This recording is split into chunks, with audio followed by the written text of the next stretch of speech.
It's Money Matters, an NSCC financial literacy podcast situated in Mi'kma'ki, the ancestral and unceded territory of the Mi'kmaq people. And now here's your host, Matt Curry. Hello and welcome to Money Matters podcast. I'm your host, Matt Curry. Am I a financial expert? Heck no. But I do know a few things, and I know people who know a few more things, and that's what this podcast is about, connecting all those pieces together. Ryan Demings, Student Awards Coordinator, welcome back to the Money Matters podcast. Well, thanks for having me back. Can you tell me just a little bit about the financial literacy challenge that's happening here at the college?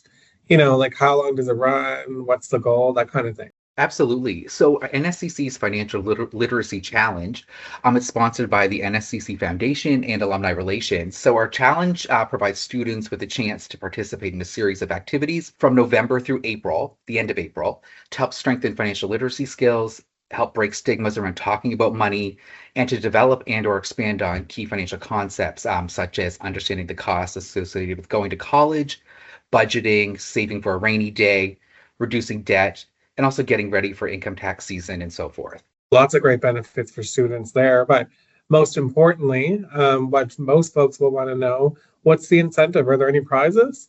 There are prizes. So students are asked to log their participation in our monthly activities via a Microsoft form that is found on the Financial Literacy Challenge page on Connect. So essentially to find that page on Connect, go to the search function and type in Financial Literacy Challenge. Students can also find their own financial literacy related challenges as well and log their participation in those. Students should also log a ballot for each activity that they participate in to help increase their chances. There is a monthly prize pack. It's given at the end of each month that the challenge runs that's valued at around $125. And that includes gift cards, some financial resources, and swag. The recipient for that is selected at random from the participation list. And then the big prize, there's a grand prize $1,000 bursary that is awarded at the end of fall term, and another one that is awarded at the end of winter term. And just like the monthly prize pack, in order to be considered, it's important to log your participation in monthly activities on the Microsoft form. Well, that's lots of good reasons to consider signing up, Ryan. I saw that the mention about a Financial Literacy Month survey. Can you tell me a little bit more about that? Yeah, absolutely. So in tandem with the Financial Consumer Agency of Canada, or the FCAC, NSCC here, we have developed a Financial Literacy Month survey. So based on students' responses, the survey will help us understand the impact of talking about money, and it'll also help shape both future Financial Literacy Month and our Financial Literacy Challenge activities. So responses remain anonymous, and they are shared with the FCAC. The questions themselves, they are around measuring financial confidence in areas such as your day-to-day finances, like budgeting, paying your bills, tracking expenses. Also questions around choosing financial products that suit your needs, your long-term financial goals, and also just talking about money. And there are also questions around your understanding of key financial topics like paying for tuition and fees, again, budgeting, savings, debt management, and credit and fraud prevention. And the survey itself will take maybe 2 to 3 minutes. It's quite short, and it is anonymous. That's pretty cool. It sounds like a really neat way of learning more about a topic that many would maybe coin as not so interesting. You mentioned activities that folks can do. Can you give any examples of the types of activities that they can participate in? So right now, it's November. So across Canada, it's Financial Literacy Month, created by the FCAC. And Financial Literacy Month serves to help Canadians strengthen their financial knowledge and skills with the goal of improving their financial well-being. This year's theme is Talk Money, and that serves to encourage open conversations and break down the stigma around having conversations about money. So in tandem with Financial Literacy Month, NSCC's Financial Literacy Challenge activities are designed with that in mind.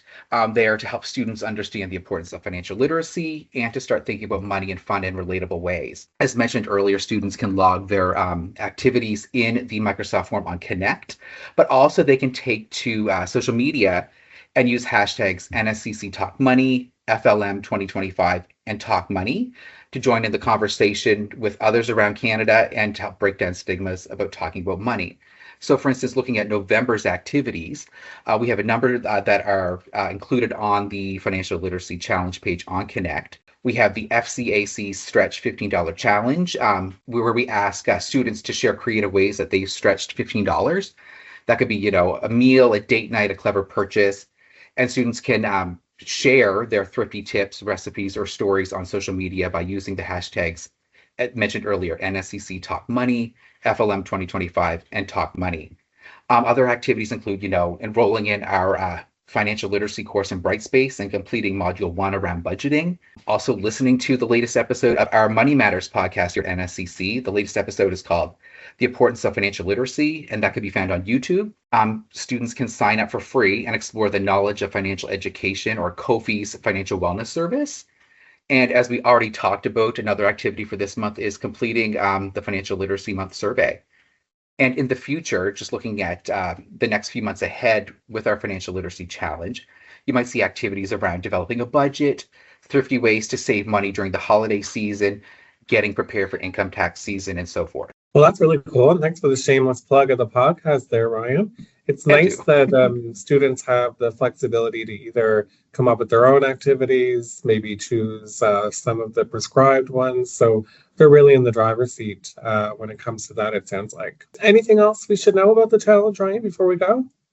Well, just to reiterate, students can find out more about the Financial Literacy Challenge on Connect. So if you go to Connect, which is our intranet here at NSCC, just go to the search bar and type in Financial Literacy Challenge, and the page will pop up. And on that page, it'll list out what the challenge is, the monthly activities, and as well as a link to the Microsoft form where you can log your participation. You can also check out our Facebook page, NSCC Student Awards. We tend to post a lot of our events there for Financial Literacy Month. And again, don't forget to log your monthly participation to be in the mix for the monthly prize pack and the end of term bursaries. Fantastic. Well, Ryan, thanks for stopping by again to the podcast and for shedding light on what I think is a really cool and neat way for students to learn more, but also be considered for some pretty cool prizes. Yeah, thanks for having me. And anytime you want me back, I can come back. Be careful what you wish for. Thanks so much. Thank you for listening to Money Matters with Matt. I hope you learned something new. If you've got an idea for a topic for a future episode, drop us an email at awards@nscc.ca. You can also send us a question there and we will answer it in a future episode. Any resources or links that we discussed during this episode are available in the show notes. Thanks. Goodbye. Thank you for listening to Money Matters, an NSCC financial literacy podcast. Make sure to subscribe to NSCC's YouTube channel so you don't miss an episode. Until next time.